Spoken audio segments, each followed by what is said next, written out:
Hello friends, आपका स्वागत है हमारे चैनल फिजिक्स विद प्रज्ञा में। तो आज का आपका टॉपिक है जीवन परिचय। जीवन परिचय किसका है? महाकवि भूषण जी का जीवन परिचय आज हम इस वीडियो में देखने वाले हैं।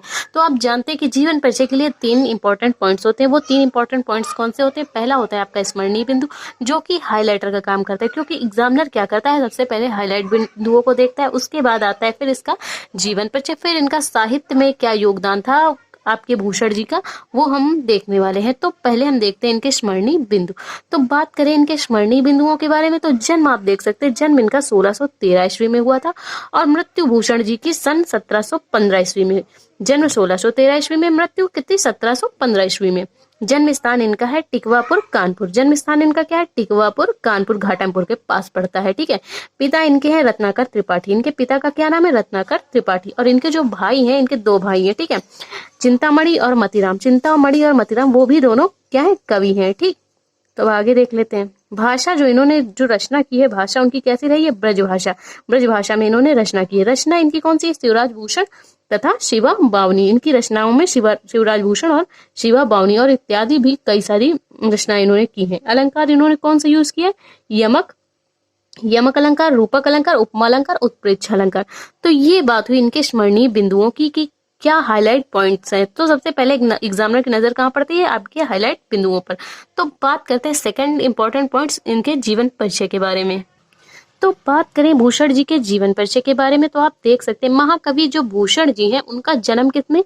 1613 ईस्वी में कानपुर के घाटमपुर के टिकवापुर नामक ग्राम में हुआ था। इनके पिता का नाम रत्नाकर त्रिपाठी, जैसा कि आपने अभी स्मरणीय बिंदु में देखा, जो कि भगवती दुर्गा जी के क्या थे? अनन्य भक्त थे। दुर्गा जी के अनन्य भक्त थे।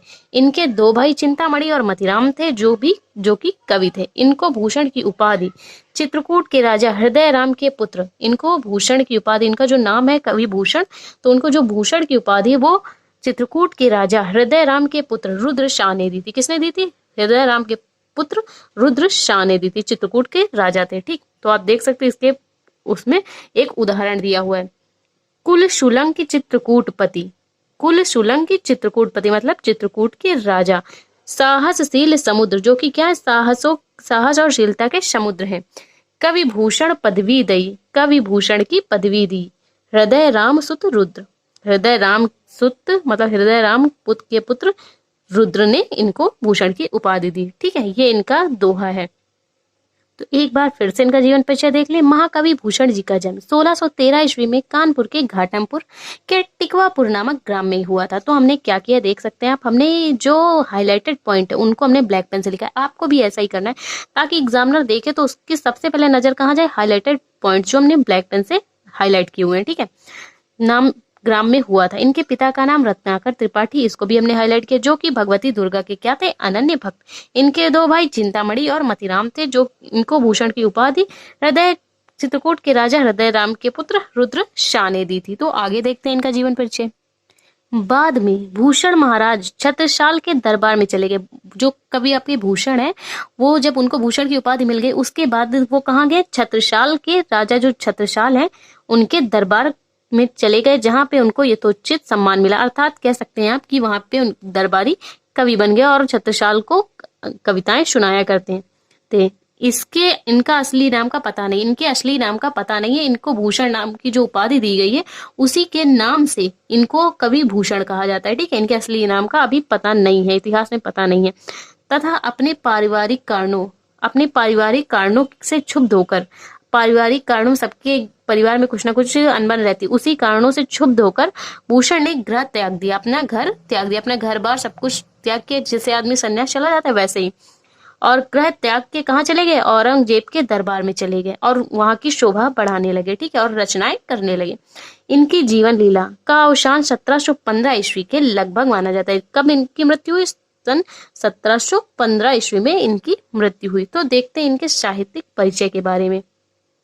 तो बात करें इनके साहित्यिक परिचय में कि इन्होंने साहित्य में क्या योगदान दिया, तो उसको देख लेते हैं। कविवार भूषण मध्य युग के वीर रस के श्रेष्ठ कवि। इन्होंने जो रचनाएं की हैं अपनी, वो किसमें की है? वीर रस मतलब वीरतापूर्ण रचनाएं की हैं। ठीक है, भूषण के वीर रस के 3 ग्रंथ हैं। कौन कौन से हैं? शिवराज भूषण, शिवा बावनी और छत्रसाल दशक। युवराज भूषण, शिवा बावनी और छत्रसाल दशक या छत्रसाल प्रशस्ति भी ऐसी एक रचना है। भूषण को हिंदी साहित्य का प्रथम राष्ट्र कवि माना जाता है। भूषण को क्या माना जाता है? हिंदी साहित्य का प्रथम राष्ट्र कवि माना जाता है। ये देख सकते हैं, प्रथम राष्ट्र कवि माना जाता है। भूषण ने वीर रस के साथ और किस चीज की रचना की? रौद्र रस तथा भयानक रसों को भी अपने ग्रंथों में शामिल किया और उनकी कल्पना की है। तो ये बात हुई इनके साहित्यिक परिचय के बारे में।